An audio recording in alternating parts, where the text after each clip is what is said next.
guys! So for those of you who are new to my channel, my name is Aya and I'm a bento mom.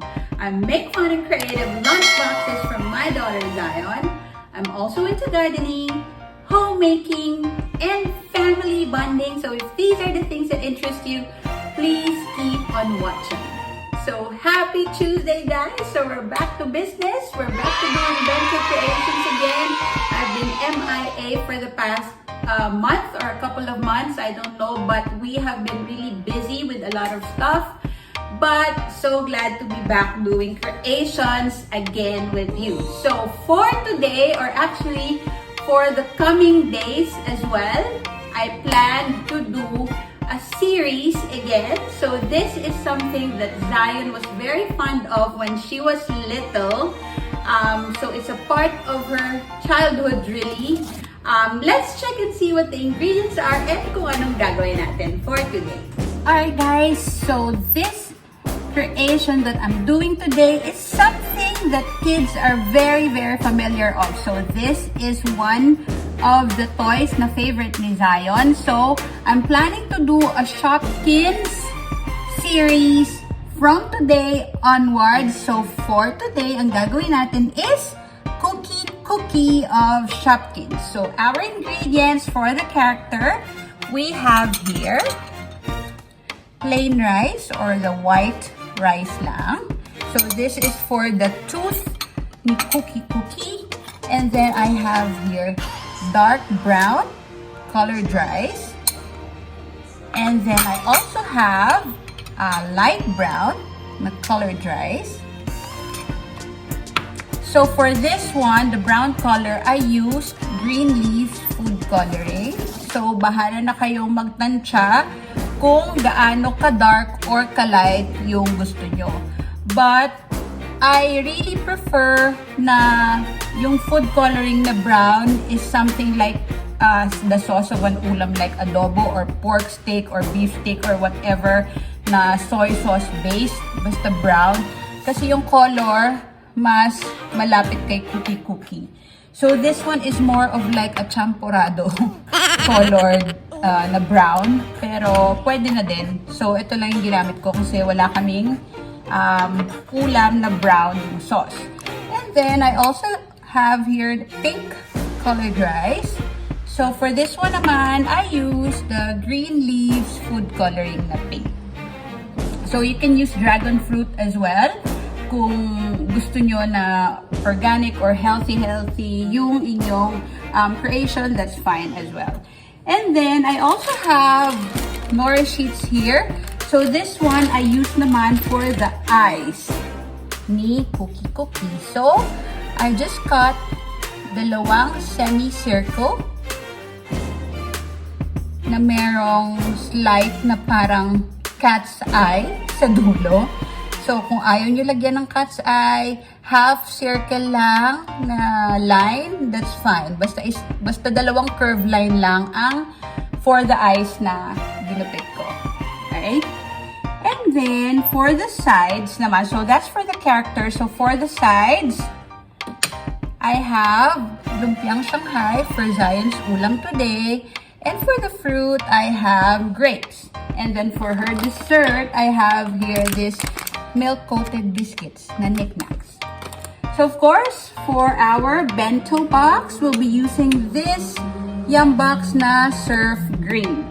And then for our base, I'm using a cookie sheet, this one. And then, of course, our cling wrap. Okay? So the first thing we need to do is mold yung ating light brown colored rice. Okay? Alright, so for molding, of course, we just need to cut a portion of our cling wrap. Ayan. And then, we'll just get the light brown colored rice here.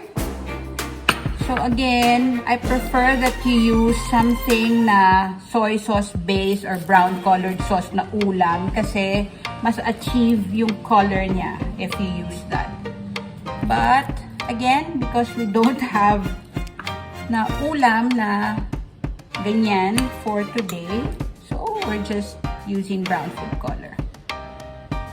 Okay, so just wrap the light brown color dry sa cling wrap. So I think this is about 2 tablespoons. So what you need to do is just form the shape of cookie.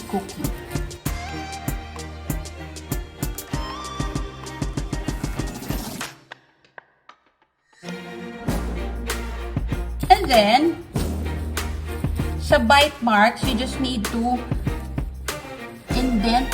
So, i-press nyo lang ng finger nyo. Like, I think siguro 3. Kasi 3 yung bite marks niya. And then, pull nyo lang slight. Okay? Para lang magmukha ang bite marks.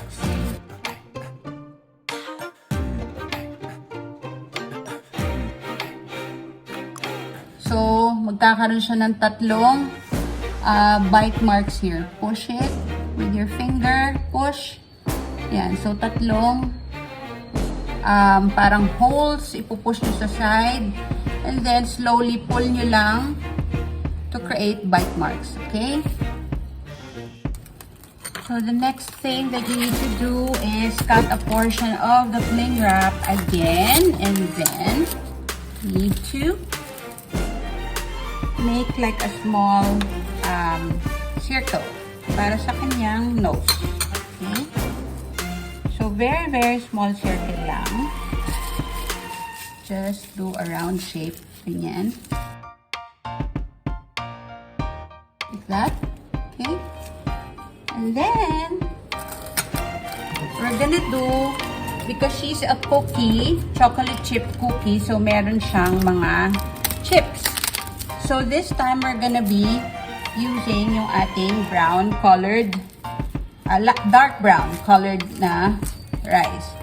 So, magka-cut lang tayo ng maraming small pieces ng cling wrap. And then, we'll just get small amounts ng brown, dark brown. Okay? So, we'll get one small, like this. Tapos, irarap nyo lang siya. So, parang lang gagawa kayo ng chocolate chips, okay? It doesn't have to be perfect kasi hindi naman perfect yung mga chocolate chips sa cookies. Okay? Okay, yan lang. So, gagawa kayo ng maraming ganon. And the next naman na imo-mold. So, nag-mold na tayo no body ni cookie and then the chocolate chips. And then, we also use dark brown colored rice for her mouth. Okay? So, very, very little amount lang ng dark brown colored rice. Ayan. And then, isa-shape lang natin siya na mouth.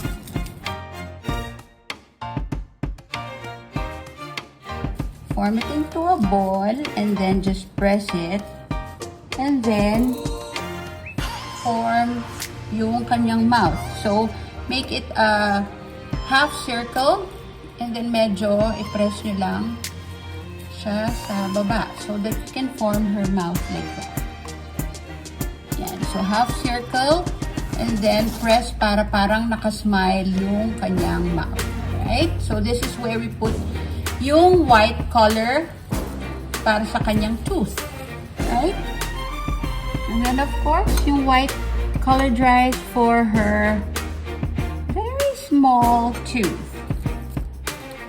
So, parang square shape lang to. So, because her mouth is very little, we really just need a very, very little amount ng ating white rice. So, form it into a square lang, like that. Parang tooth, kasi ipapatong lang natin siya later here sa ating ginawang mouth. Okay? Then, we also need to mold 2 oblong na shape for her shoes. Okay?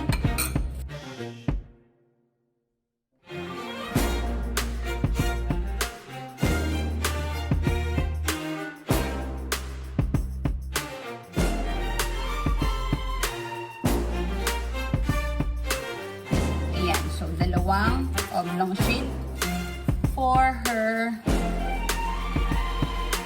feet or shoes, okay? So we'll start putting together our bento, okay? So we just put our fruits here sa side and our ulam here because they're already in silicone cups, and then yung ating milk coated biscuits here in the middle. So again, for the baon of your kids or for your bento creations, is actually up to you what you want to put in their baon, okay?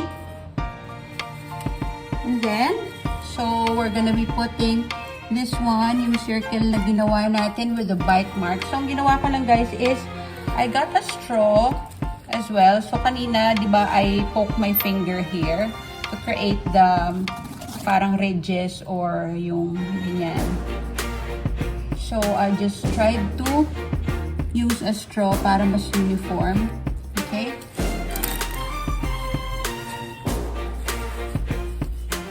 So we'll put Kooky here.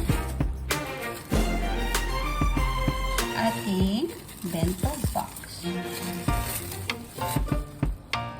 So this bento box I got from brightbrand.ph. Okay. So there. And then we'll put yung kanyang shoes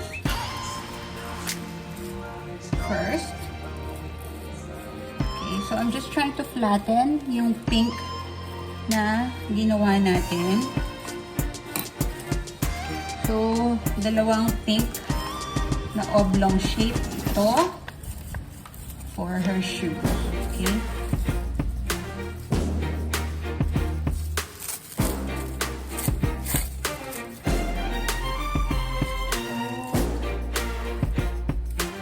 Just removing it from the cling wrap and putting it here. And then sa other side, itong naman yung isa. Okay? There. Okay? So, we'll put na yung kanyang mouth naman. So, let me just flatten it as well. So, ito yung ginawa natin na half circle. Kanina. Ayan. So, we'll put the mouth.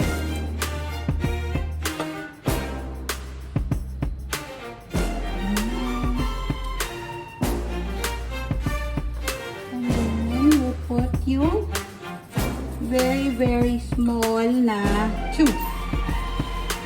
So, last ko na ilalagay yung nori para hindi siya mag-crinkle or para hindi siya minsan kasi nag-curl up pag nababasa na siya. So, we'll just put the tooth.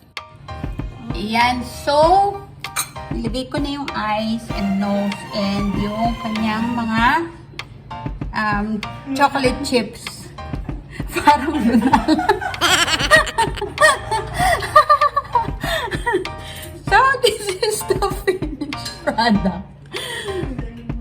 So, that's it for today's creation, guys. So, if you did enjoy today, please like and share this video para mas marami pang mag-try mag-bentoing. And also, please don't forget to subscribe to my channel and hit the notification bell para palagi kayong updated if I have a new video upload. Thank you for watching, guys. See you in my next vlog. Bye!